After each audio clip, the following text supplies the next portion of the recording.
Ya, baik. Assalamualaikum warahmatullahi wabarakatuh. Di sini saya Muhammad Khairul Rahman, NPM 212200033, ingin menyampaikan tentang VOC yang ada di Lampung.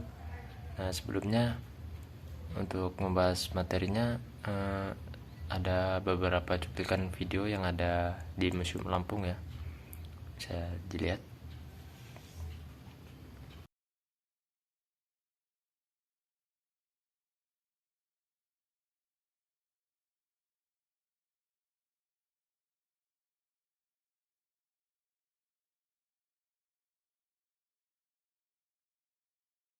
Di zaman VOC yang ada di Lampung ini tidak terlepas dari incaran penjajahan Belanda.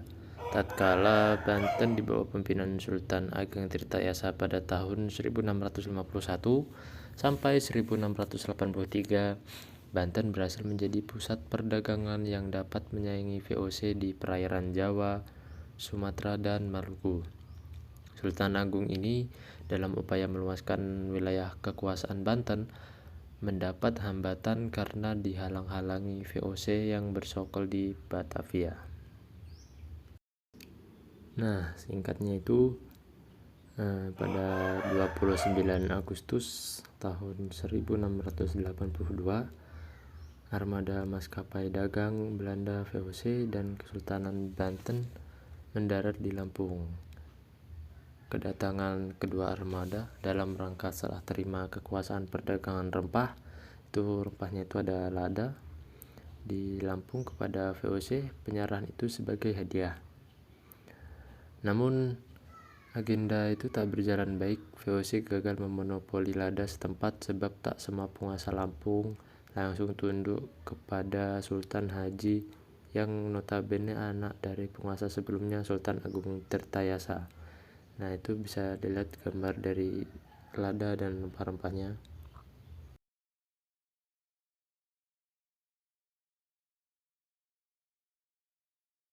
Nah, selanjutnya itu siasat perang acap kali dipilih VOC untuk menguasai perdagangan rempah di Nusantara.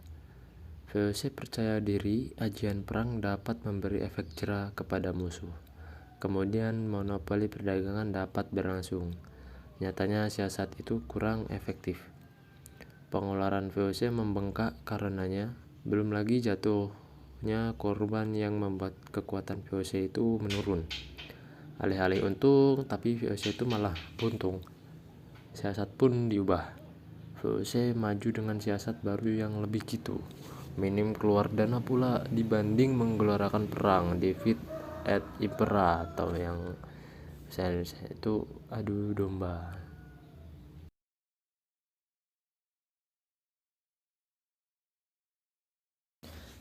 Nah, politik adu domba itu bawa VOC kepada puncak kejayaan.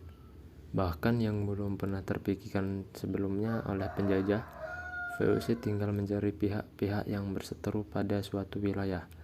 Mereka datang bak sahabat lama, salah satu pihak didekati. VOC menawarkan segala macam bantuan. Rata-rata ajian itu berhasil. Banyak yang tergiur.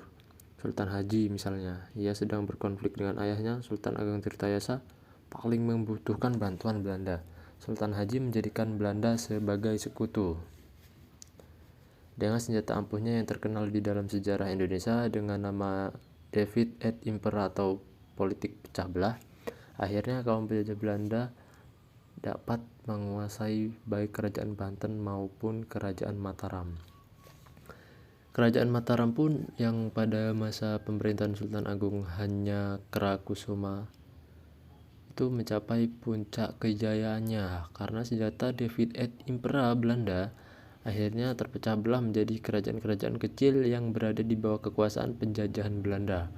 Hal ini harus dicamkan betul-betul dan dijadikan pelajaran dari sejarah oleh bangsa Indonesia yang menghendaki kejayaan tanah airnya. Politik adu domba yang dilancarkan kepada Kesultanan Banten berhasil.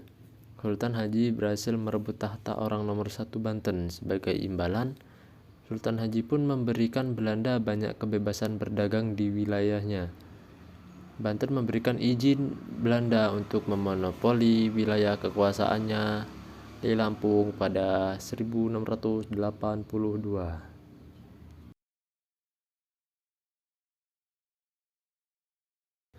Nah, karena VOC ini adalah yang tidak sabaran itu, armadanya pun digerakkan ke Lampung pada 29 Agustus 1682. Jauh panggang dari api, VOC yang membawa surat mandat Sultan Haji harus memendam kekecewaan. Tak semua penguasa di Lampung tunduk kepada Sultan Haji, apalagi simpatisan Sultan Ageng Tirtayasa. Karenanya Belanda gagal memonopoli rempah yang ada di Lampung. Nah, ini ada sedikit gambaran senjata yang digunakan oleh masyarakat Lampung untuk melawan penjajahan. Senjata ini ada payan kenjang. Payan kenjang ini tombak panjang yang merupakan senjata tradisional pada masyarakat Lampung. Digunakan juga ini sebagai perlengkapan upacara adat. Dan ada punduk atau kapang, keris, benda pusaka pada masyarakat Lampung digunakan sebagai perlengkapan adat. Dan ada juga panderang atau pedang, merupakan senjata tradisional yang juga digunakan untuk perlengkapan pencak silat dalam acara begawi adat Lampung. Nah, di gambar yang ini ada topeng, meriam, dan pedang. Nah, di sebelumnya tadi ada pedang Punggawara dan Intan. Pada permukaan bilah terdapat tulisan Arab yang berbunyi innama amruhu iza aradallahu say'an ayaqulu lahu kun fayakun. Pedang ini juga menjadi bukti sejarah kegigihan Raden Intan II bersama pasukannya berjuang melawan penjajah Belanda yang sangat berkeinginan untuk menguasai Lampung. Dan selanjutnya itu ada meriam lela atau meriam benteng. Itu dari Portugis ya, pada abad ke-16, merupakan salah satu jenis senjata dengan berbagai bentuk dan ukuran, fungsinya untuk menembak jarak jauh. Nah, selanjutnya itu ada topeng. Topeng ini tuh sebagai simbol rahasia Raden Intan II.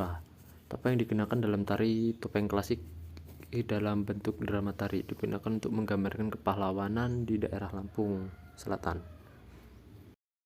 Baik, itu saja sedikit materi yang bisa saya sampaikan. Wabillahi taufiq wal hidayah. Wassalamualaikum warahmatullahi wabarakatuh.